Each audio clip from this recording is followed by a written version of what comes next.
أعوذ بالله من الشيطان الرجيم بسم الله الرحمن الرحيم ñaan gi nag Seydina Muhammad sallallahu alayhi wa sallam moo xëy benn suba woo saxaabaam yëpp ñu teew Seydina Abubakar Umar Usmaan Ali ak njabootam ñi leen kaay leen ma jox leen loo xam ne bu ngeen ko amee dootu leen ñàkkati mukk dépense te lu jafeeti luy jafe dootu leen jafe lu nuy xëccoo lu nekk yéen a ciy jot te lépp loo ñaawle yàlla dana ci def malaanu sutura ba kenn du ko gis lu ñëpp di xëccoo dana dugg sa loxo ñu ni kaa kay di jox leen Seydina Abubakar ne lu ma ci mos ñaan mu Seydina Umar Seydina Usmaan lu yonent bi joxee kàddu ku fi ñaan mu parce que yàlla ni ko ñaanal ma may bu nit ñëpp soxla woon dañoo ñëw ci yow rek nga ñaan ma jox ñaan boobu nag mi ngi nii moom lañ leen jox ko tam da ngay wax allahumma inna nas'aluka min kulli hammin farajan wa min kulli diiqin maxrajan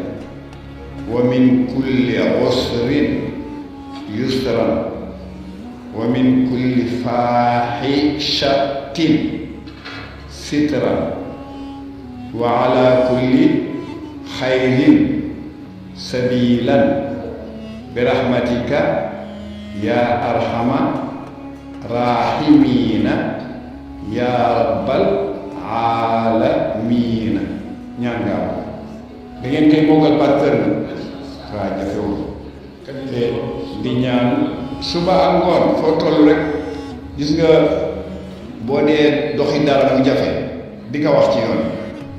bu xale dee examen jàngal ko soo dee wut toppatoo ji dossier jàng ko soo dem ci xew jàng ko su ngeen dem ci tirage yi wala ngeen di xëccoo dara jàng ko moom daal li muy faj mooy jafe-jafe ak lu dëgër ak lu luy séddale daa dem ba nga xam ne da nga ciy am deret fooy dem rek wax booy génn wax ko te itam yàlla na la musal ci yoon bi dafa ba ànd ak sécurité hammin farajan mooy lu ñëpp di xëcc nga defal ma sa yomb ba ma jot si diix waaw hammin lu important lu ñëpp soxla ngeen ñëpp di ko wuti yow nga wuti ko yaa koy am diixin maxrajan mooy lu dëgër ba kenn ko du sa jot mu yombalal la ba nga jot usrin yusran